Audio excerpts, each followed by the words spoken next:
네, 안녕하세요. 이데일리 서용원 전문가입니다. 여러분들 지난 시간에 우리가 ETF에 대해서 공부를 해봤는데요. 여러분들 ETF 투자에 많이 큰 도움이 되셨는지 모르겠습니다. 또 궁금한 점을 또 댓글로 달아주시는 분들도 계시고 또 좋아요와 구독도 눌러주시는 분들 계시는데 앞으로 더 좋은 정보들 알려드릴 거니까 많은 댓글과 좋아요, 구독, 알람 설정까지 부탁드리도록 하겠습니다. 자, 오늘 준비한 건 뭔가요? 제가 이제 주식을 공부하는 주린이잖아요. 네. 근데 공부하다 보니까 회계 감사 시즌이라고 해요. 지금 네. 뭐 시기가 하는데 이게 뭔가요? 회계하면 너무 어렵죠. 막 숫자도 막 들어가야 되고, 뭐 계산도 해야 되고 하다 보니까 사실 근데 주식 투자에 있어서 회계와 주식 투자는 뗄래야 뗄 수 없거든요. 근데 개인 투자자분들이 대부분 기술적 분석은 많이 알아요. 그죠? 뭐 양봉이 뭔지 알고, 그다음 뭐 음봉, 뭐 이런 기술적 분석과 단타 급등주 뭐 이런 거는 잘 아시는데 회계는 숫자가 이제 자세하게 나오다 보니까 좀 어려워하시는데 회계는 말 그대로 기업이 돈을 어떻게 벌고 있고 도대체 이 기업은 무엇인가에 대한 부분들을 이제 체크하는 시기다라고 보시면 돼요. 우리 건강검진 받잖아요. 네, 그죠? 건강검진 받으면 뭐 내 혈압이 얼마고 콜레스테롤이 얼마고 해서 내 건강 상태 좋다 나쁘다 뭐 이런 거 나오지 않습니까? 그렇듯이 기업들의 건강검진을 받는 시기가 도래했다라고 생각하시면 될 것 같습니다. 그러면은 이제 회사를 전반적으로 그냥 검진을 하는 거네요. 맞아요. 그러니까 우리는 보통 주식 투자에서 지금 우리가 얘기하는 거는 상장사들을 얘기하잖아요. 그럼 상장사들은 IPO라고 해서 이제 기업을 공개하게 돼 있어요. 그러면 우리 지난번에 한번 배워봤죠. 그 IPO에 대해서 우리 공모주 할 때 배우지 않았습니까? 네.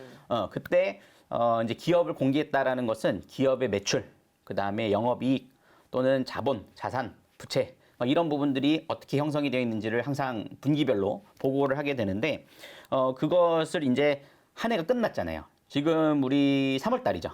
그러면은 2021년도 한 해 동안 어떻게 사업을 잘 진행했고 유지해 왔는가에 대한 부분들을 3월 달, 다음 해 3월 달에 이제 다 마감을 해가지고 2021년도를 검수를 하는 거예요. 네. 그래가지고 그 검수를 재무제표 올바른 좀 매출이 다 보고가 됐는가 이런 부분들을 체크하는 것이다라고 생각하시면 될 것 같습니다. 네. 그러면 이제 건강검진이 이제 사람 몸을 건강을 확인하는 건데 그럼 네. 재무제표도 그냥 기업의 건강 상태만 확인하는 그런 용도인가요? 물론 그 기준은 있어요. 근데 이제 이렇게 되는 경우가 있을 수 있어요. 과거에 엔론 사태라고 혹시 들어본 적 있으세요? 아니요. 저는 몰라요? 네. 처음 들어봤어요? 이 엔론 사태는 이 회계 감사 중에 가장 큰 이슈 중에 하나, 전 세계에서 가장 큰 이슈라고 볼 수 있을 텐데 미국 텍사스에 있던 에너지 회사였어요. 근데 그 에너지 회사가 2001년도에 파산을 하기 직전까지 직원이 2만 명. 네. 그리고 매출이 1,110억 달러 정도를 기록하고 있었거든요. 근데 그 기업은 사실 정말 혁신 기업이고 돈을 잘 버는 기업이라고 우리가 보통 잘 알고 있었어요. 근데 회계감사 시즌 때 뭐가 밝혀졌냐면 다 거짓으로 밝혀진 거죠.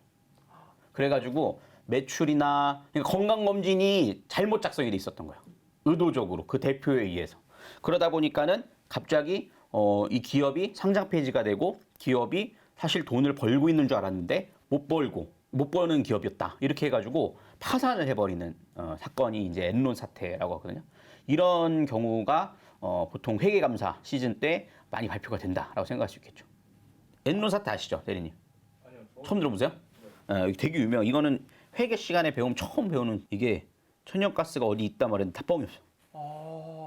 그래가지고 완전 그냥 진짜 뻥카. 그냥 다 뻥카. 완전 그냥 풍선이네요. 네. 풍선. 또 우리나라 그것도 있잖아요. 무슨 다이아몬드 최강 그 이름이 기억 안 나네. 어디 바다에 다이아몬드 보물선이 진짜 있었어요. 최근에 몇 년 전에. 그래요? 네. 보물선이 침수되어 있는데 그거를 이제 캐는데 뭐 2조 원이 드는데 그걸 투자자 받아가지고 주가 엄청 뛰었어요. 와. 근데 뻥이었어. 근데 걔는 그럼 상패했어요? 네. 거래 정지당하고 깜빵 갔지. 그러면 이제 회계감사를 어떤 기업들이 받나요? 뭐 전부 다 하기에는 이제 나라가 하기에도 좀 손이 부딸릴 것 같은데. 근데 회계감사가 말이 사실 어려워서 그런데 우리 개인들도 연말정산하죠. 네. 내가 얼마를 벌었고 얼마를 썼는지 계산해서 환급을 받거나 아니면 다시 하잖아요. 그것도 어떻게 보면은 나의 자체의 회계감사라고 볼 수 있거든요. 근데 누구한테 공개는 하진 않아도 되죠, 우리는. 왜냐하면 책임이 없잖아요. 내가 그냥 알아서 책임지면 되니까. 근데 보통 기업들은 자산 총액이 120억 이상인 기업들은 이제 회계사를 두고 이제 외부 감사를 받아야 되는 거예요. 그리고 이제 상장 기업, 뭐 코스피, 코스닥, 뭐 코넥스, 뭐 다우, 뭐 S&P 500, 뭐 이런 데서 상장되어 있는 기업들 있죠. 그런 기업들은 그 형식에 맞춰서 회계 감사를 받아야 되는데, 그래서 분기 보고서를 발표를 해야 되고 반기 보고서, 그 다음에 결산 보고서 이렇게 발표를 해서 자체적으로 이제 보고 감사를 받는 게 아니라 다른 회계사를 선임하든가 아니면 회계법인을 따로 하는 회계법인이 있습니다. 그 회계법인이 이제 객관적으로 이 기업을 평가하면서 보고를 받아야 되는 구조를 갖고 있죠. 그럼 전문가님 이거 네. 회계를 한다고 하면 이제 건강검진도 하는 절차가 있잖아요. 네. 그럼 회계감사의 절차가 어떻게 되나요? 사실 절차는 뭐 그렇게 중요하진 않아요.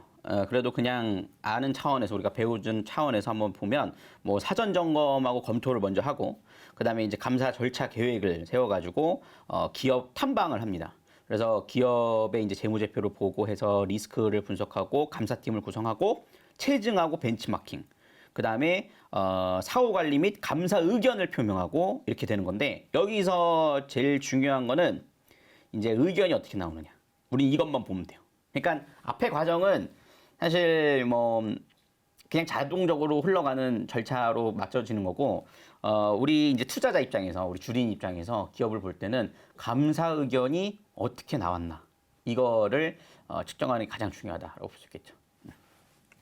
감사 의견에 대해서 말씀을 해주셨는데 네. 감사 의견이 뭐 어떻게 표현을 하는 건지 아니면 이게 어떻게 나왔을 때 위험하고 아니면 이렇게 나왔을 때 안전한 건지 그거 알려주실 수 있으신가요? 그러니까 이 감사 의견이라고 하는 것은 얼마나 좀 중요한 거냐면 이 회계사라는 직업 자체가요. 어떻게 보면은 그냥 재무제표만 분석하는 거지라고 생각할 수 있겠습니다만 그 의견에 대해서 책임을 져야 돼요. 만약에 내가 적정 의견이라고 냈다. 이거는 아무 문제 없는 기업이에요라고 했는데 나중에 문제가 발견되잖아요. 그럼 감옥 갈 수 있어요. 네, 그만큼 책임을 면치 못하기가 쉽지 않아요. 그러니까 그 기업의 부정이나 이런 건 다 알고 있어야 되죠. 그러다 보니까 중요한데 일단은 의견은 네 가지가 있습니다. 크게 적정 의견이 있고 한정 의견, 그다음에 부적정 의견이 있고 의견 거절이 있어요.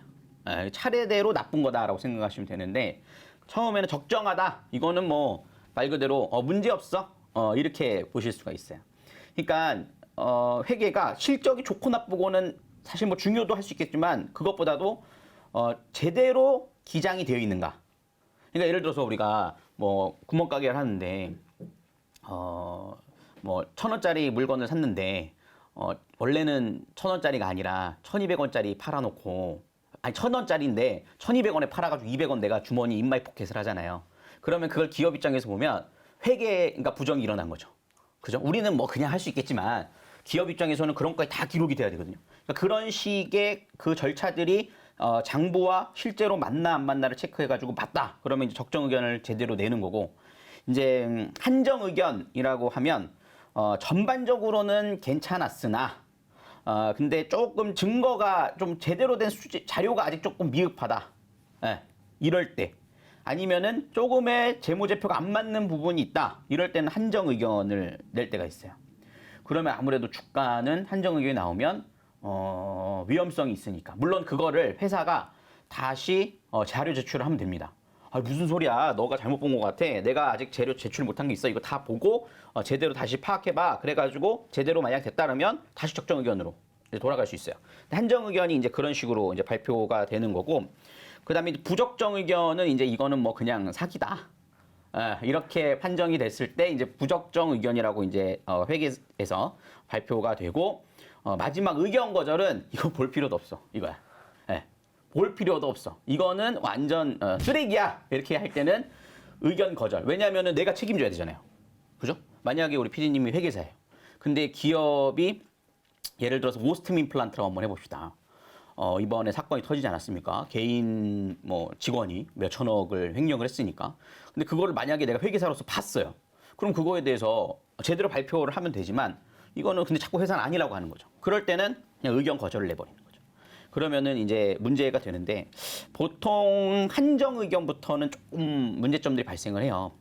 그래서 코스닥, 코스피 상장사 기업들은 이제 관리 종목이라고 해가지고 이 기업은 조금 조심해야 됩니다라고 경고를 한번 해줍니다. 투자자들한테. 그러니까 우리가 보통 관리 종목이라고 지정되는 경우가 굉장히 다양하거든요. 근데 회계적인 부분에서는 한정 의견이 나왔을 때도 관리 종목으로 지정이 되니까 그 부분에서 좀 조심을 해보셔야 될 거고요.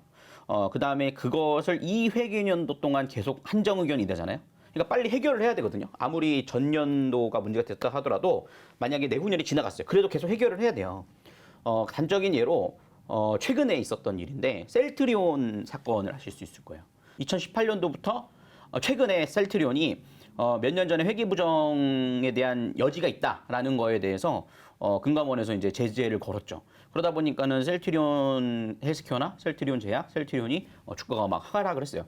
근데 최근에 이제 그게 고의성은 없었다라고 발표가 되면서 회계적인 리스크를 많이 털어낸 거죠. 그러니까 이런 식으로 회계 감사 의견이 정말 중요하다라고 볼 수 있겠고 부적정 의견 같은 경우에는 상당히 심각한 사안이기 때문에 바로 상장 폐지가 되는 경우도 있고 의견 거절은 뭐 말해봐야 뭐 입만 아픈 정말 쓰레기 기업이다라고 생각하시면 되겠습니다. 약간 우리는 학을뗀다.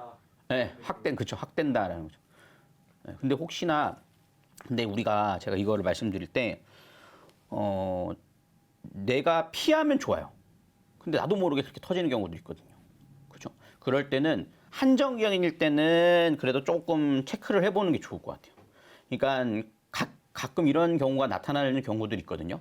뭐 예를 들어서 언제냐면 최근 몇 년 전에 바이오 기업들의 회계 기준이 달라진 적이 있어요. 그러니까 예를 들어서 이런 경우예요. 우리가 지금 연구 과제가 있잖아요. 한 10년 뒤에 마무리될 수 있는 연구 과제가 하나 있어요. 바이오 기업이. 네. 근데 그거를 기업의 자산으로 볼 거냐, 아니면 거기 들어가는 거를 비용으로 볼 거냐, 이거에 대한 갈등이 있었어요. 근데 원래는 자산으로 봤었어요. 그러니까 기업의, 왜냐면 이건 앞으로 성공을 하면 엄청난 부가가치를 가져오니까 이건 우리 회사의 자산이야라고 했는데 회계감사 제도가 바뀌었습니다. 그래서 그거를 자산으로 볼 수 없다. 왜냐면은 이거 만약에 실험에 실패를 하면 이게 완전 휴지 조각이 되는 건데 어떻게 그걸 자산이라 할 수 있겠느냐. 그래서 그거를 비용 처리로 해라라고 해서 회계감사가 바뀌었어요. 그러다 보니까는 굉장히 많은 바이오 기업들이 한정 의견으로 정말 많이 받았어요. 그래서 관리 종목으로 지정이 많이 됐습니다. 왜냐면은 그동안엔 안 그래왔는데, 그리고 뭐 작년에는 뭐 다른 회계법인이 했고 올해는 다른 회계법인이 했으면 이 자료를 넘겨받아야 되는 거죠. 그런 경우에는 굉장히 차질이 있었다 보니까 한때 바이오 회사들이 한정 의견이 정말 많았어요. 근데 그거를 다시 수정해가지고 해결된 사례들이 굉장히 많습니다. 그렇기 때문에 한정 의견은 왜 한정 의견이 나왔는지에 대해서 투자자분들이 내가 보유하고 있는 종목이 그렇다면 꼭 체크를 해보셔야 되고, 그게 어려우면 실질적으로 뭐 저 같은 사람이라든가 잘 아는 사람들한테 이게 왜 그런지에 대한 부분을 체크를 해서 계속 투자를 지속할지 아니면은 지금이라도 정리를 할지를 좀 체크를 해보셔야 되고, 부적정 의견이나 의견 거절은 사실 매도하고 나올 수 있는 기회가 있다면 매도하면 나올 수 있는 좋은데 거래가 정지가 되는 경우가 많기 때문에 쉽지 않다라고 볼 수 있겠죠. 그럼 상장 폐지 얘기해 주셨는데 네. 상장 폐지되면 그냥 아예 휴지 조각이 돼버리는 건가요? 다시 상장을 하면 상관은 없어요. 그러니까 상장 폐지 안 당해 보셨죠? 네. 어떻게 되냐면 우리 휴지 조각 됐다, 깡통 찼다 그러잖아요. 그러니까 깡통이 되는 건 아닌데 내 계좌에 주식 계좌에 들어가면 그 종목은 아직 남아 있습니다. 근데 팔리지 않을 뿐 없어져 있는 거죠. 근데 그거를 만약에 내가 장외 거래에서 매도를 개인적인 거래도 할 수 있고요. 또는 다시 상장되는 경우도 있어요. 재상장되는 경우. 그러면은 그때 돼서 내가 갖고 있던 게 재상되면서 거래가 되는 경우도 간혹은 있다. 근데 이제 병풍이라고 보시면 돼요. 그러니까 마음이 아프죠. 상장 폐지 안 당해봤으면 뭐 그런 거는 알 수 없어. 정리매매까지 하고. 정리매매, 그쵸. 정리매매 동안 또 단타하는 사람도 있어요. 근데 그거는 폭탄 돌리기라고 하니까 절대 정리매매 때 단타는 시도하지 말자. 재미로라도 하지 말자. 왜냐하면 재미로 했다가 너무 재밌잖아요. 수익을 보잖아요. 그럼 다음에 또 크게 하더라고요. 그러니까 결국에는 나락으로 가는 길이니까 주식을 도박같이 하지 말고 투자같이 하자. 예.